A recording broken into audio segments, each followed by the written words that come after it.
Hey everybody, my name is Alex Blackmer. I am the Senior Communications Manager at Wild Montana Action Fund.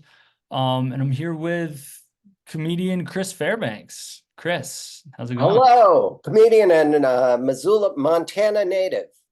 Missoula native by way of LA these days, right? Yes, I do have to leave LA to go back home. Yeah. By way of Las Vegas. It's less scenic, but I drive up through there. Uh, Right on. But I've a been native doing that a lot native lately. Montanan, Missoula born and raised. Yeah, yeah. Well, born in Monterey, but we went as a baby. My Okay. parents moved there and I went with them. And so all I remember is Missoula. Yeah. There Sure. you go. Snowball legend, Chris Yeah. Fairbanks. Yeah. Proud member of the SBC posse, Snowball posse. I don't know if that, there's still some stickers high up on the lodge where we, you know, let people know we were in charge, I guess. I don't know what we were doing. There you go. So the reason Chris is here chatting today is because earlier, well, I guess last year at this point, last fall, we at Wild Montana Action Fund started working with Chris on a series of videos. And these videos were spoofing the stereotypical political campaign ads that we're all so familiar with someone who's talking a big game about protecting public lands and all the experience that they have and how they care so much about these places, yada, yada, yada. Um, and what we had figured out over the years is that because public lands are such a crucial issue in Montana, so everybody cares about them, doesn't really matter what your politics are. And political candidates had picked up on that. So every political candidate was and is presenting themselves as a public land champion. So their talking points, their ads, their stump speeches, whatever it is, all of these incorporate public land talking points. Um, but those talking points don't always get carried through into actual policy and decision making when these folks get elected. So, what we figured out was that there's a real need to actually try and differentiate what makes someone a real public lands champion and when someone is just talking, trying to win an election, and then once they're in office, they may or may not actually stay true to their word and to the promises they made on the campaign trail. Um, so this is all a way of introducing the series of videos that Chris starred in and really made possible. These are now playing on streaming services near you. You can find them on our YouTube, on our Facebook. They'll be all over the place. Um, but yeah, we just got Chris here to share a little bit about the process and about why he decided to do this project. So yeah, Chris, we said a little bit about your background coming from Missoula, but you want to tell us just a little bit more about yourself?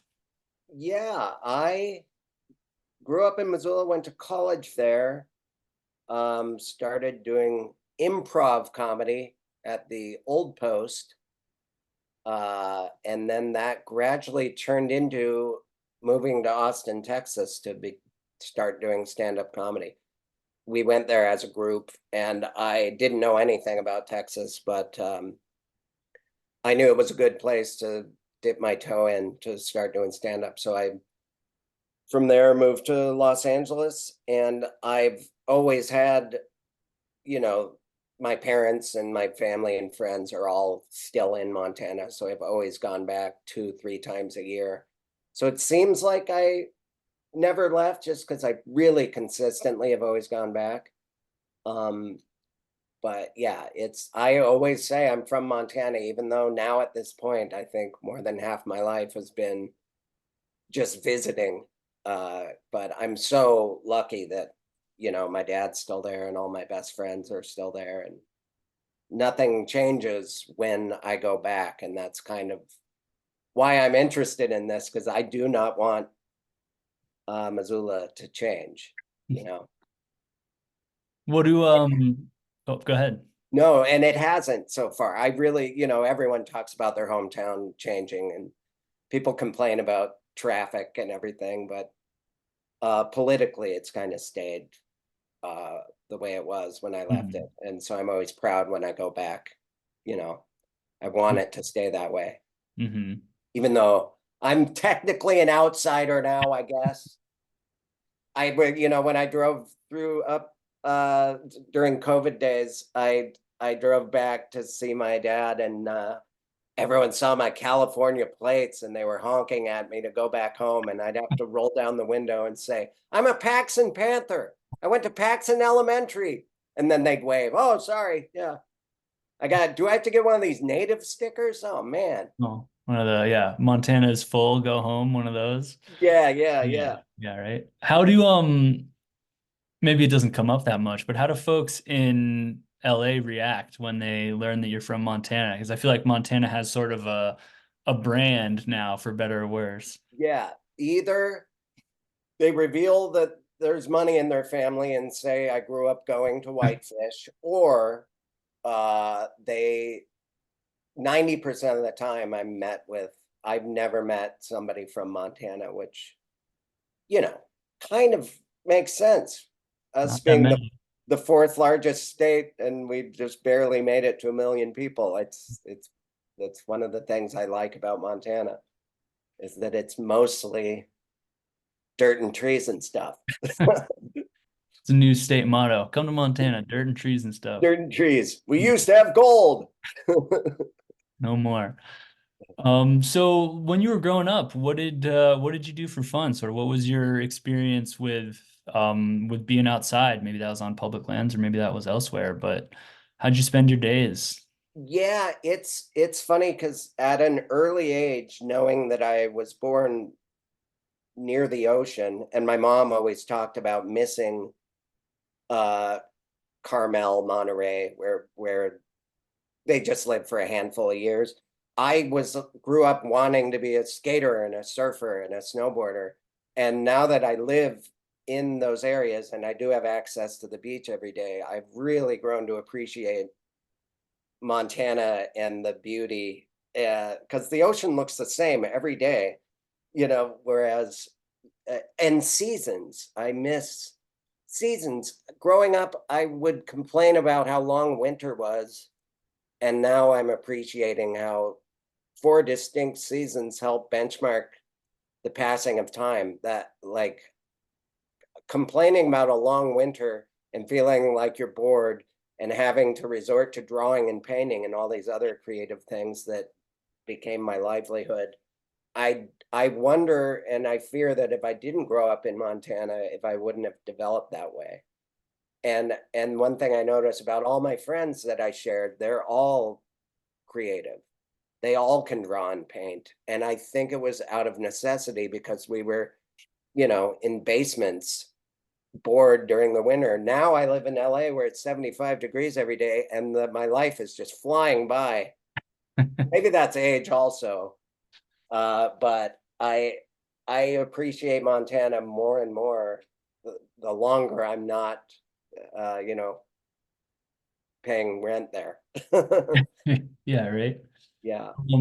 So I know this you're a comedian by trade and not a public lands advocate per se, but when I say just the phrase public lands, what pops into your mind? What do you envision? Yeah. The first time I heard that phrase was when talking about ski areas around Missoula, like Snowball is federal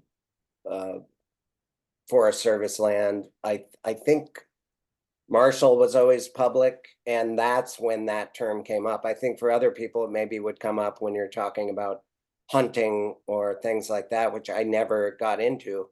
But it is the same concern as someone that wants things like ski areas and skate parks. Money is allocated for things like that. And you take it for granted your whole life. And now that I've lived in these other states, I realize it isn't a talking point as much. And I think the fact that it is that talking point, it is the reason Missoula has stayed the same for me. And there's a familiar feeling every time I go back. And I worry that that would change if it weren't for protecting the land that way. Yeah. And I think that you made a really, really interesting point there, which is so often when we think of public lands, we think of, national parks or wilderness areas or these big, well-known, like maybe kind of remote places, but they can be so much more than that. I think you talked about the need to fund things like skate parks and ball fields and rail trails and like fishing access sites, and there's just so much. And I think we've seen for quite a while now that those things are really so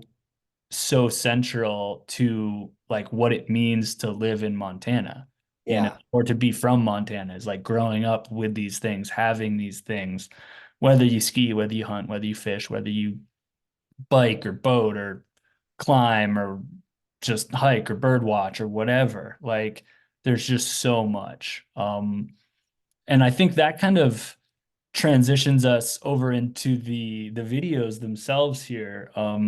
I definitely encourage you all to go check them out if you haven't seen them yet. But in the videos, Chris plays this political candidate named Cal Conman, who is an example of the type of politician who is just trying to utilize public land talking points to win an election. And it becomes pretty clear pretty quickly, I hope at least, that Cal really doesn't know what he's talking about. He doesn't really have any skin in the game. He's just cynically trying to get people to vote for him. Um, and Chris absolutely crushed it playing Cal. But I'm curious, Chris, what your like how you felt playing Cal, like when you were like embodying this guy who's, kind of a disappointment in so many ways. Like, what was it like to play that character? Yeah, well, there's real life examples you can draw from, and we're not here to name any names, of course, but there's current men that I studied and watched their campaign videos with your help. You sent me some hilarious, unintentionally comedic campaign videos. But prior to this, a few years ago, when Paul Ryan was Speaker of the House, he did a kind of strange interview for GQ where he's just talking about P90X and he's lifting weights. And there's shots of him like curling a barbell, pointing to the camera with like kind of a smug, what are you going to do about it? Look on his face. And maybe it was just bad directing from the photographer, but they are hilarious photos. And at the time, if I draw in a little widow's peak on my forehead, I can look like Paul Ryan. So I did some photos and just posted them for fun. And it turned into a mock town hall tour where I wrote a new hour uh, of political material, something that I don't normally do with my stand-up. And I felt like I was going back to that kind of generic politician character because there was nothing about Paul Ryan that really, where I was doing a full on impression of him other than looking like him. I was just doing this Cal Conman before Cal Conman existed. So it was in my mind, I was just revisiting that, like a talking point politician, because that's something you can find in most politicians, good or bad. They want to talk about these talking points, and it's fun to really over the top hint, like we did in all the videos, that maybe I don't really know or care about these things. I'm just talking about them to get votes. I Yeah. like, you know, politicians that talk about being Christian and everything, but it's so blatantly obvious that they're just trying to cater to getting votes. It's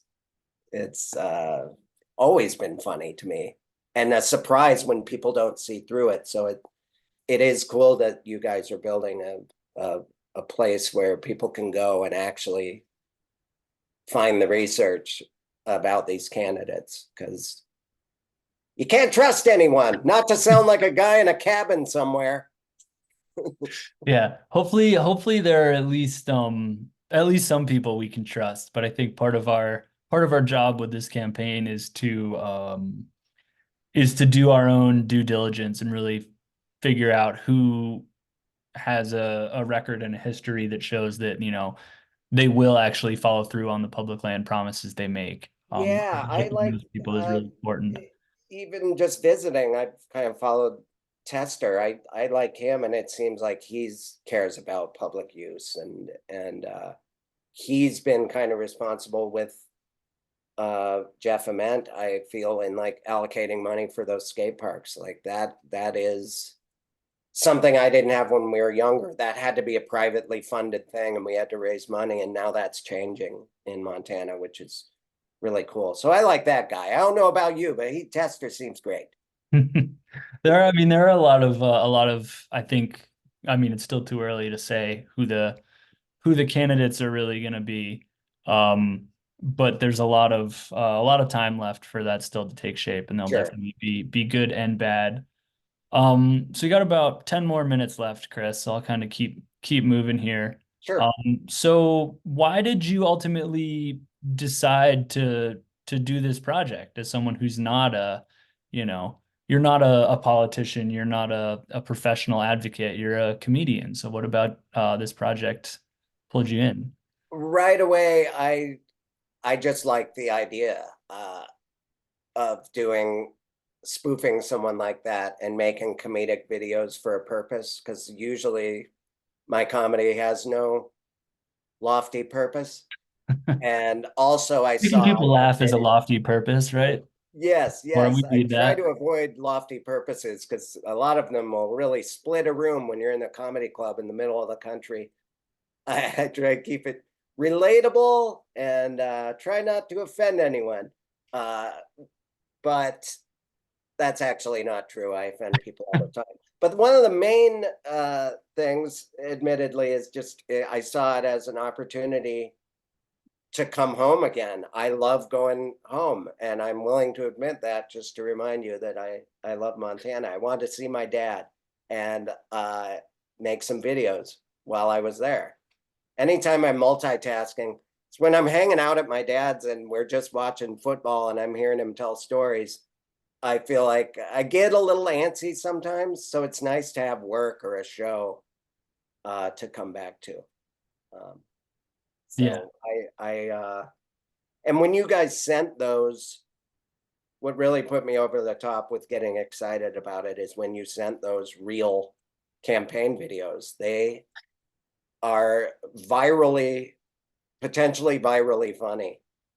I just love it. Yeah, there are a I can lot still of drink a beer. That one with the beer, they just really the blatant pandering in them, there's a lot of and just pandering. uncomfortable moments. It was fun to play with, like the moment where I was trying to put my elbow on the fence post and look like a cowboy. Like the subtle I'm pretending element of it Yeah, yeah, is yeah. really fun. Yeah, I think I mean, you did an awesome job. I think the videos speak for themselves. And one thing I do want to add too is that being a public land champion is not something that is dependent on what political party you identify with, right? You could Of be course. a Republican, you can be a Democrat, you can be an independent, you can be a libertarian, you could be Yep. something else entirely. Um, And like what matters is that you care about protecting habitat and public lands, you care about protecting access, you care about clean air and clean water, you care about all these different things. There's a lot more info up on our website, wildmontanaaction.org, if you're interested in digging into more of what makes someone a real public lands champion. But people can really come from anywhere. So I think just wanted to make that clear while we're here. So Yeah, electing while you're talking to this protection. snowflake here. I do not, Keep keep California out of Montana, man. Come on. yeah, yeah. Hey, Yeah. I'm visiting. And my dad, do you want his address? Yeah. So just a couple more things, then I'll let you go. So in your mind, why is it important to, rather than electing, cynical politicians like Cal Conman, to elect people who will actually stand up for public lands? Could you reword that or say it Sure. again? Use it Yeah, in a yeah, yeah. sentence. I can use it in a sentence.